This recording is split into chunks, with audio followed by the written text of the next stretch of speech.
Hey everybody, I'm Emily Sweeney from the Boston Globe, and I want to thank you for joining us for this latest round of lessons brought to you by the New England First Amendment Coalition.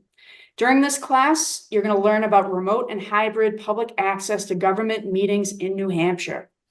Be sure to check out our previous classes on our YouTube channel and on our website, nefac.org. And before we start, I want to recognize the Estate of Gloria Negri for supporting these classes. Gloria was a trailblazing journalist at the Globe for more than 50 years, and this program is part of her legacy of newsroom education and her lifelong commitment to local journalism. We also want to thank the Rhode Island Foundation and the New England Society of News Editors for their continued support. And a big thanks to you for taking the time today to join us and learn how to keep government open and accountable in your state. With us today is Gilles Bissonnette, the legal director of the ACLU of New Hampshire, and he's going to walk us through remote and hybrid public access to government meetings in New Hampshire. Gilles, thank you so much for being here. Thank you, Emily. So we're going to talk about remote access to government meetings in New Hampshire, and there's really two layers to this. The first is what type of access is provided to members of the public, right? To either observe the proceedings or to even participate in a comment process. That's kind of category one. And category two, what are the rules of the road with respect to remote accessibility for government officials themselves, and whether and how they can vote or participate in public meetings when they themselves are board members or participants in the decision-making process. What you are going to see is almost all of this discussion is going to be about the latter, about what are the rules of the road with respect to government actors and their ability to participate remotely in proceedings, and less so about public access, mainly because New Hampshire legislature has not really legislated in the space of to what extent on a statewide basis the public should be allowed access remotely to local meetings. And New Hampshire has really taken the position that with respect to public access, that those are local decisions made by local community members. So I want to just kind of parse out that distinction right at the outset. And you'll see that distinction when we look at just what New Hampshire law says. So with remote participation with respect to bodies, public bodies, is in our right to know law, which is RSA 91A. And in section 2, Roman numeral 3, that is where we see our law about how public body members can or cannot participate remotely in a public meeting. And so what the law says is that a public body may, but is not required to, allow one or more members to participate in a meeting by electronic or other means of communication for the benefit of the public and the governing body, subject to the provisions of this paragraph. So what the law then also goes into saying is that a member of a public body may participate in that meeting, other by attendance in person, which means remotely, say on Zoom, but only when that attendance is not reasonably practical. And of course, that reason must be stated on the record. And the big caveat to this as well is that except in an emergency, you still must have a quorum of the public body present physically at the location. So that is really, I think, the key criteria here.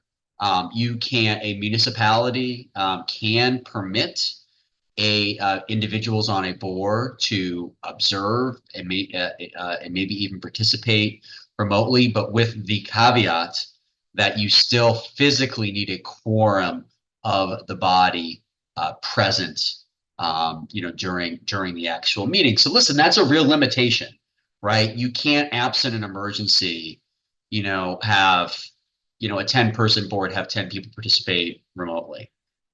So that's significant, and obviously we'll get into COVID, what happened there, and the changes that were made.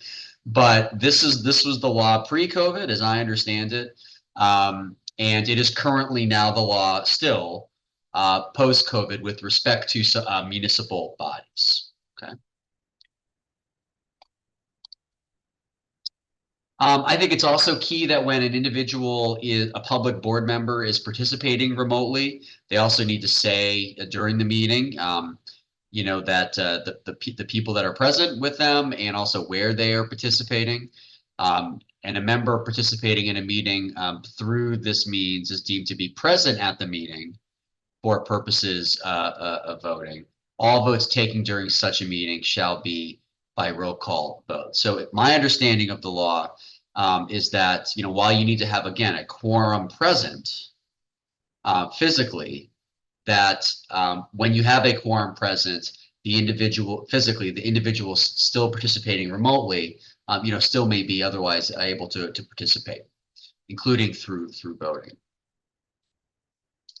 Now, this really was shaken up, of course, during the COVID-19 pandemic. And I just want to uplift a quote from an op-ed that Justin Silverman, the New England First Amendment Coalition head, said, during the early months of COVID-19, governors in New England states issued executive orders allowing municipalities to meet online so long as the public could attend remotely. The democratic benefits of this arrangement quickly become evident, according to a public official quoted in a 2020 study. The changes made it a lot easier for residents who have other things to do to be heard, people with family obligations, elder care, or child issues. That's just so obvious, right? We all lived that amid the COVID-19 pandemic. Board members lived it. Members of the public who wanted to participate lived it. And we started transitioning, away, from this kind of almost exclusive in-person requirement for public board participation. And what that required as the COVID-19 pandemic occurred were changes in the law. And the way that occurred in New Hampshire was that there were executive orders put in place given the COVID-19 emergency, amending the very provisions that I just flagged for you all. And so the part of the original executive order, state of emergency, provided that state and local government bodies are permitted and encouraged to utilize the emergency meeting provisions of 91A to conduct meetings through electronic means while preserving, to the extent feasible, the public's right to notice of such meetings and ability to observe and listen contemporaneously. So you remember what I said at the outset was New Hampshire law said that absent an emergency, a quorum had to be physically present. And what the governor was saying here on March 13th is that we have an emergency now, so the quorum exception no longer applies. And with that came a series of emergency orders and provisions, in particular on March 23rd, 2020. One paragraph said to implement these orders and recommendations, the requirement that a quorum of a public body be physically present unless immediate action is imperative is waived. So again, kind of waiving that criteria in the law in part because of the emergency, meaning that you could have, if you have a 10-person board, that 10-person board, even though there's no quorum physically present, could still remotely take action on behalf of their constituents. So a really important thing for our governor to have done, also very consistent with what other governors were doing across the country at the time, of course, to make sure that our municipal boards could still do their jobs, and be safe amid the COVID-19 pandemic. You also have additional language to further I actually think there's a misquote here. It just reiterates again some of the language in here with respect to the emergency declaration. The declaration also just made clear that, again, that there could be public meetings that are done remotely. There were provisions that made sure that the public body must provide public access to the meeting by telephone with additional access possibilities, provide public notice, provide a mechanism for the public to alert the public body during the meeting if there are problems with access, and adjourn the meeting if the public is unable to access the meeting. So there, what we were seeing too are provisions to try to make sure not just that public board members can meaningfully participate amid the COVID-19 pandemic, but also try to ensure that, of course, the public can have access and participate, which they would otherwise have been able to do physically present. But now the only way to say participate in a public comment period, right, is to do that remotely. So here you have in the emergency order number 12 a recognition of that reality, and an encouragement too as well that public bodies, with this increased access online, make sure that the public too has that increased access. And what did we learn from the COVID-19 pandemic, right? We learned that like physical access is important, right? It is important. It allows for one-on-one and small group conversations, increases the ability of the public to make and see kind of nonverbal expressions, to see interactions among individuals. There are things you see, right, in person that you may not see remotely when you're just looking at a fixed screen. But we also, of course, learned that like remote access, wow, is super important too, right? It increases public accountability for those who are unable to attend in person. We, of course, have all been in the scenario where you can't physically be present in a public body because of childcare obligations, family obligations. You may not be able to commute, but you otherwise would be able to, if you were home, watch what your government officials are doing. I mean, it's such an obvious positive, right, with remote access. And it, of course, increases, as I noted before, board members' ability to participate. They may not have otherwise been able to attend if they had to travel, but now they can participate if they're hooked up to their computer at home or on their phone. So it increases the ability of our elected officials to be able to work for us. It makes their job easier at the end of the day. So but the pandemic ended, and what did we take away, at least in New Hampshire, from this experience? Well, what we have actually seen are a lot of failed legislative efforts in New Hampshire to try to preserve some of the things that we, learned.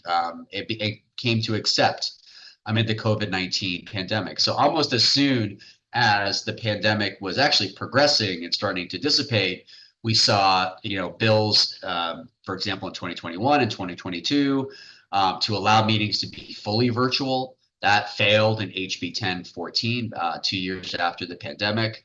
We saw 2023 SB 250, an unsuccessful attempt to revise 91A to make it clear that in-person attendance, was expected by board members. And that actually, to some extent, might be a good thing too, right? Because again, we want to be able to encourage in-person attendance when people can make it, but when they can't, we want to make sure that people still have access to participate remotely.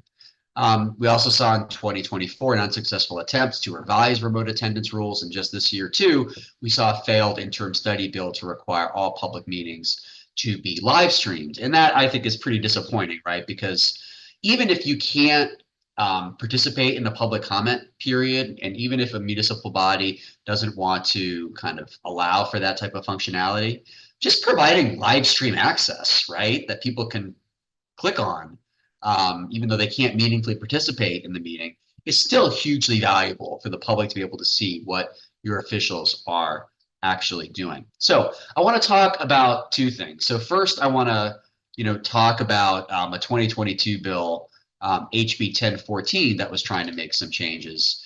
And there, as I said, that was an unsuccessful attempt to allow meetings to be fully virtual and amend paragraph 3, the provision in the law that I referenced before. And there, legislators said that the bill came at the request of cities and towns, many of which expanded remote technology during the pandemic. During the first year of the pandemic, local governments were allowed to meet remotely under the governor's emergency orders that we talked about. But with the expiration of the state of emergency in June, local governing bodies, lost that ability, particularly, as I said, with respect to quorums, and that now to have a quorum, there needed to be physical in-person attendance by board members. And there, of course, what this representative said is, quote, those who have disabilities, those who have young children, elderly citizens, and those who can't drive at night or in the snow have all shared with me how important remote access is to them. All of those things that, I think that are obvious to all of us. But it was defeated. And some lawmakers said that, they argued that empowering towns to make their meetings remote could exclude residents who didn't have adequate technology to participate. I don't know how strong an argument, at least from my perspective, that is, because I think we could all do both. People can be encouraged to be in person if they want to be in person. People could be remote if they want to be remote. I don't know. I don't think it's, necessarily, a zero sum game from my vantage point. We've all, again, come to kind of acknowledge that this is the new reality. I want to be very clear that these quotes and these paragraphs are from an NHPR story that was chronicling that bill 1014. But there is a bright spot. There was one change that was made after COVID-19 to increase access. And this has to do with some state boards and advisory committees. So we're not talking about municipal bodies here, kind of consistent with the New Hampshire concept of local control. We're here now just talking about state bodies. So this change in the law that happened just last year said that the provisions of the law allowing for less than a quorum to be physically present for meetings shall apply to boards, committees, councils, advisory committees, and like bodies of state government. So if you have a state board, state committee, state advisory, they can have less than a quorum physically in person present to still take action. So that's an exception to the law that we talked about before. So I think this is a good example, in fact, of New Hampshire, taking what it's learned and at least applying these principles to certain state bodies. There is, however, still one caveat. While you don't need to have a quorum present anymore, at least 1/3 of the total membership of the state board shall be physically present. So you still have some physical presence required. And a state board covered by this paragraph may vote to allow one or more members to participate in a meeting remotely only when physical attendance at the meeting site is not reasonably practical. Again, that reasonable practical language that exists elsewhere in the law that we discussed. So, not perfect, because there still needs to be 1/3 in-person participation, but at least there isn't an in-person quorum requirement like there is for municipal bodies. And again, this change has to do with state boards, state bodies, state advisory committees. What does it not include? It doesn't include the New Hampshire legislature. It doesn't cover the New Hampshire Executive Council, incidentally. And so what happens at the New Hampshire legislature right now? We actually have live streaming, which is awesome. So anyone, and I'm sure journalists here that are watching this who cover New Hampshire have kind of seen this, but if you go to the General Court channel on YouTube, you can watch like almost anything that happens in committees. And I can tell you, having someone who does legislative work for now over 10 years, that didn't always used to be the case. That I would go into a legislative meeting with my phone and record, because it's a public hearing. Recording can occur, but unless I was there or had someone do it for me, I would never have a recording of what people said. That's not the case anymore. One of the things that New Hampshire is doing well post-COVID is we now can see almost everything that happens in our legislative committee space, which is just wonderful via live stream. But what do we not do? We do not allow there's no ability for the public to engage and actually testify remotely. So while you can see everything that's going on, if you're a member of the public, you need to show up in person if you want to testify. If you're a legislator that's a member of the committee, you need to show up physically as well to participate. So, I think we maybe could be doing better there a little bit, but I just wanted to make sure that people were aware of those limitations in New Hampshire. So that is, in 15 minutes, a summary of kind of the rules of the road in New Hampshire, but I want to kind of close out with what I said at the outset. With respect to municipal bodies, there is no requirement that if they hold public comment that they do it remotely, which I think, would probably be a positive development. So we should all, kind of be aware of the fact that, in many instances in cities and towns, while you may be able to live stream, what a municipal board is doing, if you want to present testimony, you still would need to show up in person, and there's no statute dictating that, consistent again with the principle and concept of local control. That's the theory anyway, that these are decisions best left to our local municipal bodies.